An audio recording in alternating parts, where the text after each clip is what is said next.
Starting Amazon FBA is something many people want to do, but they don't know where to start with so much content out there on the internet. But that's what we're here for today. We are going to help. We're going to deliver to you all the steps and processes to take to get selling in under 30 minutes. So make sure to watch this video through and it may just change your life.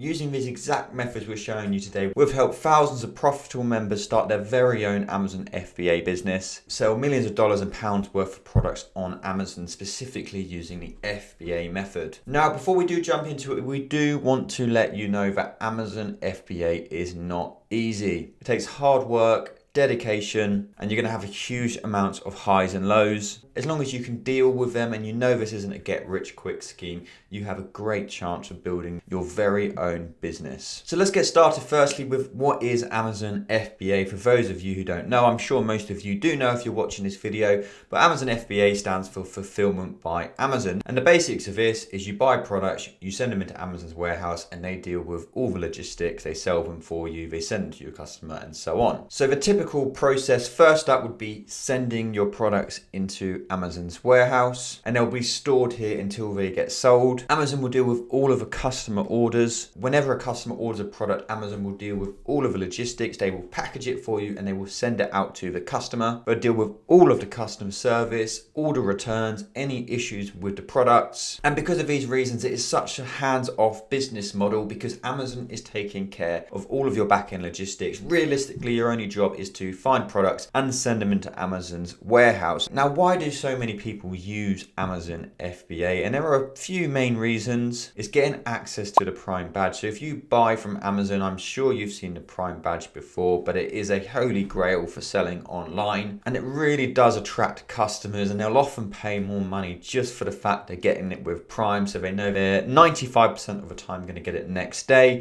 They're going to get great customer service. If they have any issues, they are going to be sorted. And then of course, you've got the storage and logistics. If you are a smaller seller, it means you can build quite a big business without needing to spend too much money. You don't need to invest in warehouses. You don't need a huge amount of staff. This saves sellers a lot of time and effort managing parts of their business, which typically they'd have to. And then probably the biggest thing is just the pure reach. Amazon is the biggest online retailer in the world. They have such a huge amount of customers. Whether you're in the EU, the UK, the US, you can reach so many customers and it's also easy to sell into other territories, even if you're not based there. Now, that's not to say Amazon FBA doesn't have its negatives, because of course it does. It is quite expensive to use, but we would say it's 100% worth it for the service you get and the opportunity you get with using it. We've talked about what Amazon FBA is. Now let's go through the steps of starting your very own Amazon business. And the first thing you need to do is decide your business structure. So you're going to have two options here if selling on Amazon. You can either set up a limited company or you can register as a sole trader. You must do one of these in order to get a professional seller account we'll need. If you don't do this, you won't be able to use FBA. Now, which one to pick does really depend on your personal situation, your tax situation, and also your level of risk tolerance and the size of your business. Now, if you set up a limited company, you'll need to register it with Companies House, and this will mean you'll need to file annual accounts and tax returns. And then if you register as a sole trader, you'll need to register with HMRC for self-assessment tax returns. Now, setting up and running a limited company is more complex, but it does have a lot of benefits. So first up, you're going to have limited liabilities. That means you as a person and your business are treated as two separate entities. So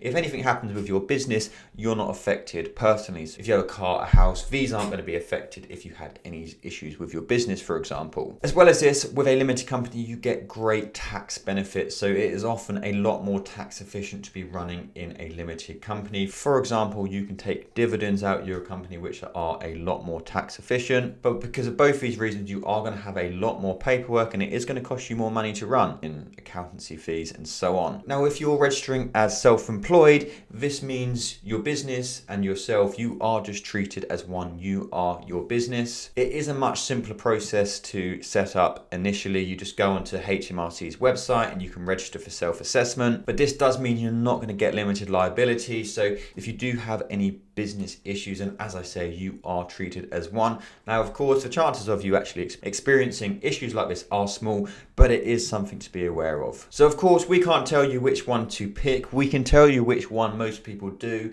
when they are first starting, and that is registering as a sole trader, because you can switch over at a later date. And it does just mean when first starting out, there's a few less things to worry about. It's going to save you a bit of money as well, but there are pros and cons to both. Okay, so we've decided our business setup, and we're now going to get onto Amazon. We're going to be showing you how you can set up your Amazon seller account. So first up, you need to head to the Amazon seller account page, which you'll see on the screen right here, and you need to click sign up. Now, once you're here, you need to create your account. So you need your name, your email address, and you need to set your own password. So this is all pretty basic stuff. Now on to the business information. So first up, you need to set your business location. So if you're in the UK, put UK. If you're in the US, put US, or wherever it may be. And now you need to select your business type. This is what we just spoke about. I'll be showing it to you as if you are setting up as a sole proprietor. This means the same as a sole trader, just so you know. And then you've got your business name. Now, if you are a sole trader, then realistically, this can be anything, because you can trade under any name. If you've set up a limited company, then you'd use your limited company name in here, and then just tick the box. I can confirm my business location and type it correct. And I understand that this information cannot be changed later. So now we need to enter some more information for the business. So first up, we need a UTR number. This is your unique taxpayer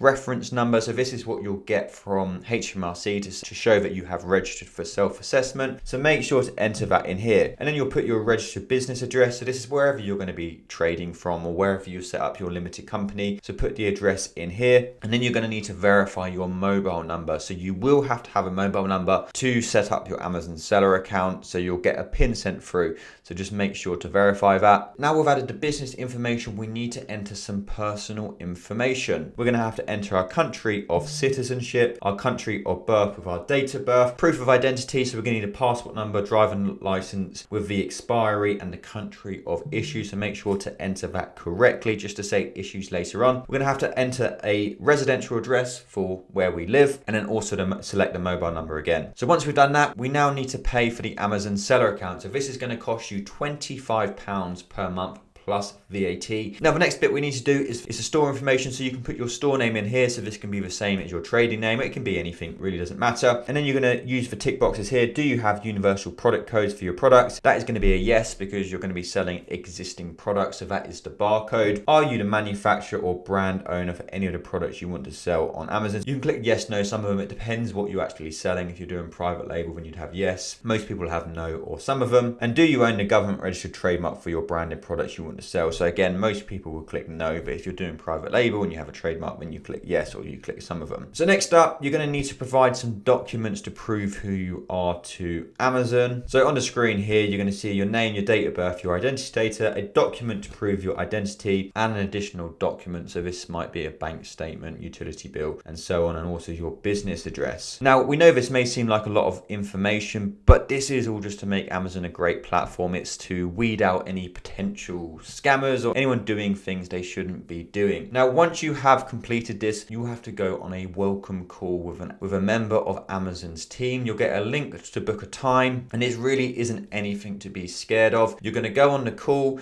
you're going to show your face, they're going to ask to see your passport, most likely. They'll probably ask you to flick through the passport next to your face so that you can prove it's not a fake passport or a printed screenshot. They're not trying to catch you out on this, so please don't be nervous about this. It is just part of the process of setting up.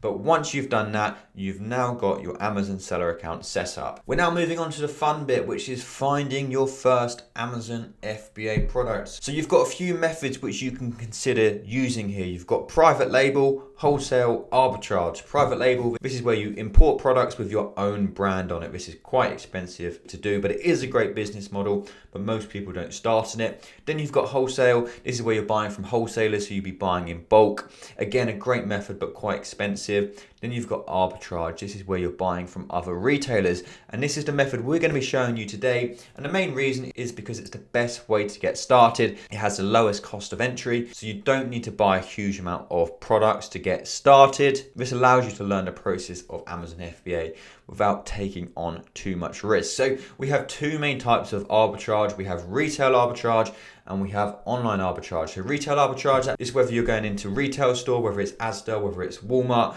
or you're going on to online retailers to find your product. The key thing is you're buying from other retailers. So you'd be buying from a retailer for £10 or $10 and you'll be selling it on Amazon for £20 or $20. So for the ease of this video, we're going to be showing you online arbitrage. We have done loads of videos about retail arbitrage as well, where we go out to shops.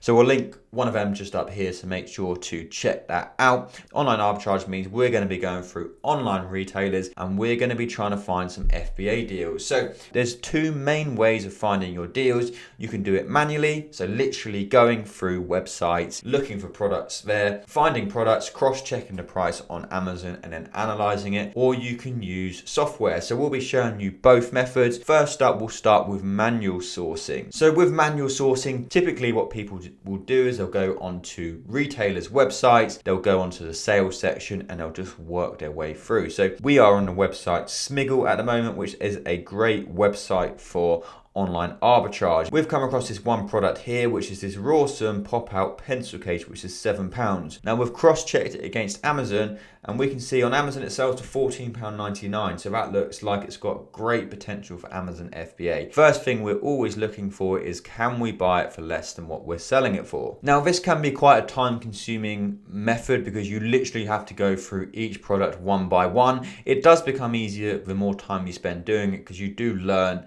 the types of websites you should be looking for. When you're first starting, it can seem a bit overwhelming and it can seem like you spend hours trying to find products and you find nothing. That's why software may be a better option for you, even if it's just to learn the websites to be sourcing from. So lots of people may use something like Profitl's Deal Finder, and what Deal Finder is just a portal of potential FBA deals. So what we do is we scrape all of the largest retailers in the UK and the US, looking for a low price on the source website and a high price on Amazon. So if we've got a product which is $10 on Walmart and it's selling for $25 on Amazon, that goes into Deal Finder as a potential deal. I mean, you can work your way through, analyze it and check if it's any good for you. But what it means is you haven't got to do that manual searching. There are deals you can go through and have a look. So if we have a look at this top one just here, we've got this Rimmel 60-second Super Shine from the website Notino, which is £1.60 with the code SALE. And on Amazon it sells for £4.70 and it sells over 7,000 a month, or that's just this listing. This is actually a variation product. So the sales are probably a little bit lower, but it's selling between 348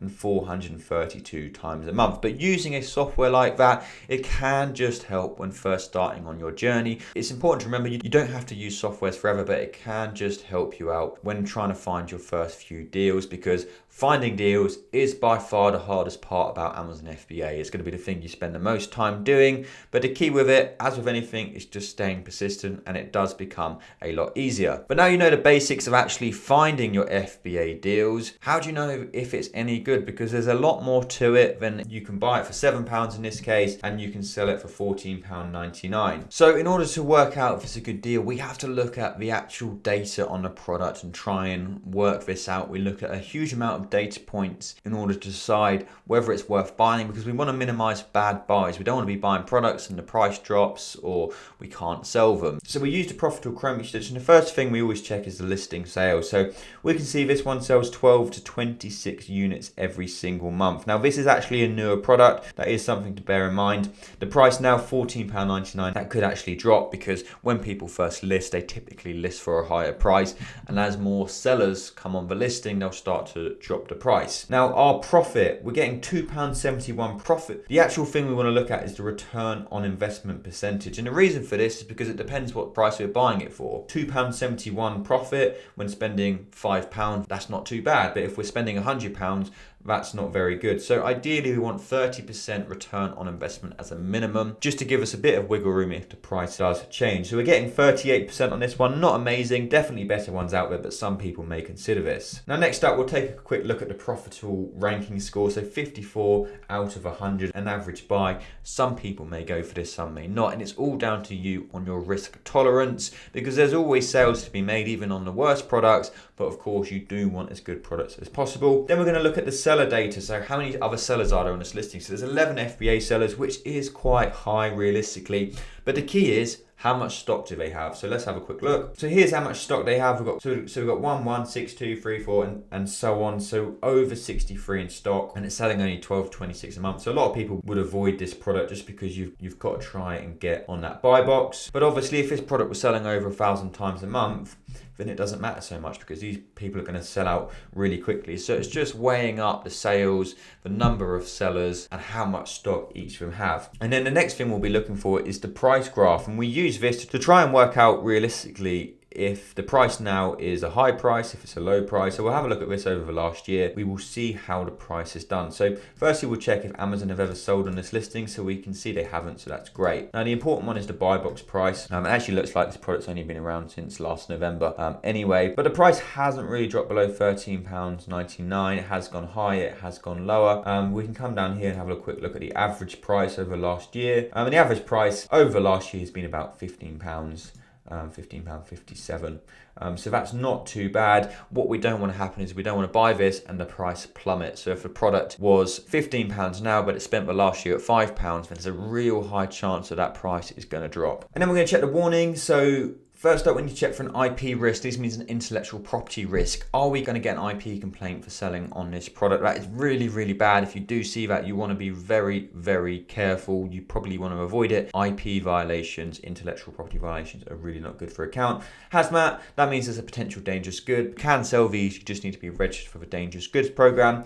Oversize, not too bad, just means your fees are going to higher. Variations is important because it can make a product seem more popular than it actually is. So if there was 10 variations on this product, the ratings are split between the variations, the sales rank split between the variations. It's really important to take all of this data into account and try and work out if it's worth buying. Now, most people probably avoid this product just because there's quite a few other sellers on this listing and it's not really selling a huge amount. Our chance of getting a buy box isn't as high. Just for this video, we're going to imagine we're going to buy 10 units because next up, we're going to be showing you how to send products into Amazon's warehouse. So sending products into Amazon's warehouse is really easy to do. You're going to need a printer in order to do it. And of course, you're going to need some boxes. But if you're doing online arbitrage, you can just reuse the boxes they come in. We're going to send this product into Amazon's warehouse. So all we have to do is log into our Amazon seller account, come up here, add product, and then we're going to paste the ASIN into here. And here it is. So we're not gated, so that's great. We're going to click new, sell this product, and then we're going to put all of our information in here. So you can put a SKU, stock keeping unit. You don't have to put one if you don't want. This is purely just for you, only you can see it. I always like to use them just because it helps me keep a track of my stock. For example, we'll just product 1 for this.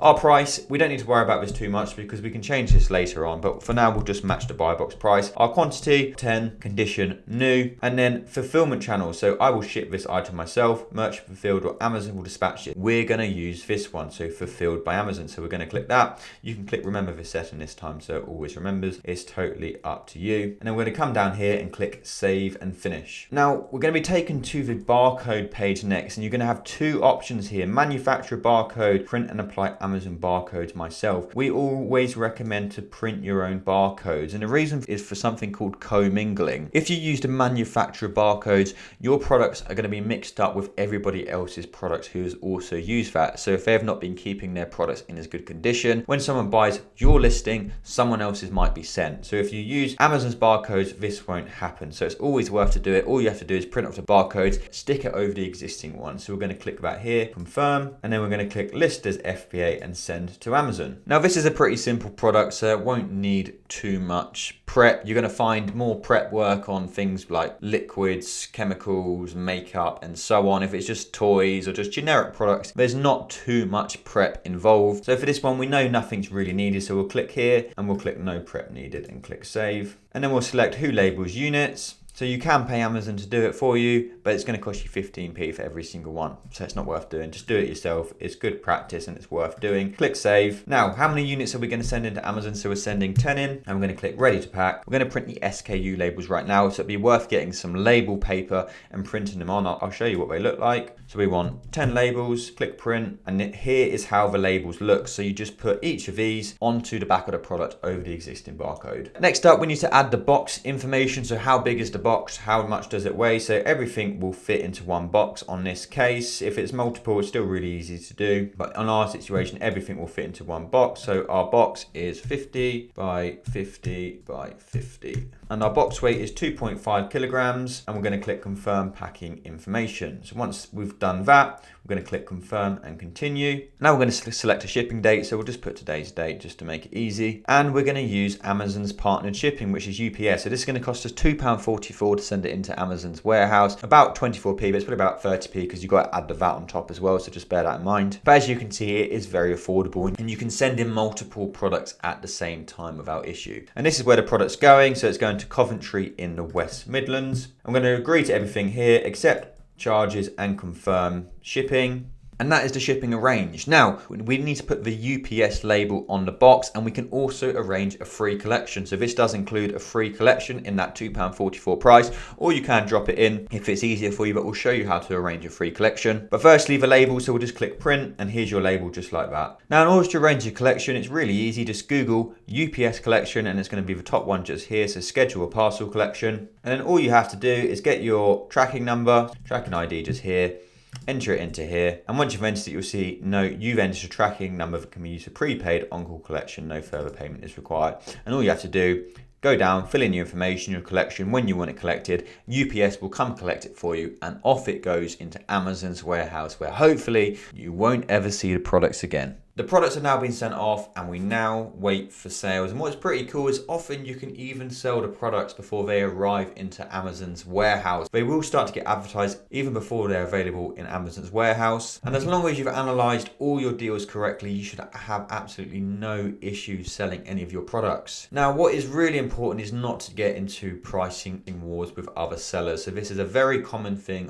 when selling on Amazon, is people keep undercutting each other. They use repricers. Amazon also have their own reprice of which you can use, but you don't want to undercut to win the buy box. The best thing to do, just match the buy box price. If people start to undercut each other, don't do the same thing. Just wait for them to sell out, let them lose all their profit and sell out, and when they do sell out, you can then sell yours for the profit which you want to make. You will sell the products, so as long as they've all been checked, you won't have any issues. Now, when you do sell all your products, you're going to be left with some profit. You don't want to be taking that profit out. You want to be reinvesting all of that back into stock. The only way to build a truly successful Amazon business is by reinvesting in what you're doing. If you buy £100 worth of products, you might get back 150. So rather than taking that £50 of profit out, buy £150 worth of products. That's then going to return you £200, and you can buy £200, and then it's going to give you £250, and so on. And that is the key about Amazon FBA, is you really just want to be reinvesting in what you're doing, trusting the process. Don't start taking out money until it's sensible to do so. So they are the steps you need to take to start your Amazon FBA business. We hope you found it helpful and informative. Please do hit that subscribe button for Amazon FBA videos every single Thursday. You'll find all of our links in the description as well, and also an exclusive YouTube discount code to save you some money on your Profitl subscription. But thank you so much for watching today's video, and we will see you in the next one.